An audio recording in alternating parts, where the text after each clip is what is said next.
பொன்னி இன்னைக்கான எபிசோடில் ஜெயா வந்துட்டு பொன்னி கோயிலில் பாட போகிறத நினச்சி ரொம்பவே புறமப்பட்டு கோவமாக இருக்காங்க.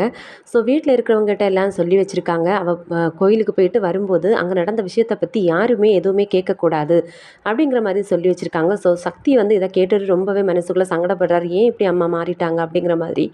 ஏன் இன்னும் கேட்குறாங்க, ஏம்மா இப்படி சொல்கிறீங்க அப்படின்னு கேட்குறாங்க. அதுக்கு வந்து ஜெயா வந்து சொல்கிறாங்க, ஆமாம் அவள் பெரிய ரெக்கார்டிங் பண்ணி முடிச்சுட்டுலாம் வரா, அவளை பற்றி விசாரிக்கிறதுக்கு அப்படின்னு சொல்லிட்டு ரொம்ப சரிச்சுக்கிறாங்க.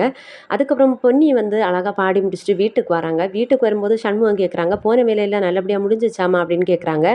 ஆமாம் முடிஞ்சிச்சு மாமா அப்படிங்கிறாங்க. ஸோ சக்தி சொல்கிறாங்க, நீ மேலே போய் ரெஸ்ட் எடு அப்படின்னு சொல்கிறாங்க. அதுக்கப்புறம் பொன்னி மேலே போகிறாங்க. அதுக்கப்புறம் சுந்தரமூர்த்தி வந்து சண்முகத்துக்கிட்ட சொல்கிறாரு, அஜயா தான் சொல்லியிருந்தால, அவள் வந்து கோயிலேருந்து வரும்போது அதை பற்றி எந்த விஷயத்தையும் நம்ம கேட்கக்கூடாது, அதுக்கப்புறம் எது கேட்ட அப்படின்னு சொல்லிட்டு சண்முகத்தை வந்து திட்டுறாங்க. ஜெயாவும் சொல்கிறாங்க, யார் இதை பற்றி எப்போவுமே யாரும் அவங்ககிட்ட வந்து கேட்கவே கூடாது அப்படின்னு சொல்லிடுறாங்க. அதுக்கப்புறம் பொன்னி வந்து ரூமுக்கு போகிறாங்க. போயிட்டு அவங்க அம்மா ஃபோட்டோ, இன்றைக்கி நான் எந்த பயமும் இல்லாமல் மைக்கில் தனியாக பாடினேம்மா, ரொம்ப சந்தோஷமாக இருந்தது அப்படிங்கிற மாதிரி சொல்கிறாங்க.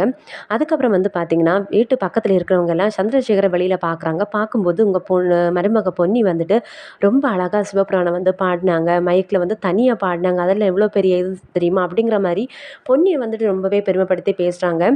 ஸோ வந்து சந்திரசேகரும் ரொம்ப மனசு வந்து ரொம்பவே சந்தோஷப்படுறாரு. வீட்டில் வந்துட்டு இதை அப்படி சொல்கிறாங்க. இதோட இந்த ப்ரோமோ முடிச்சிருக்காங்க.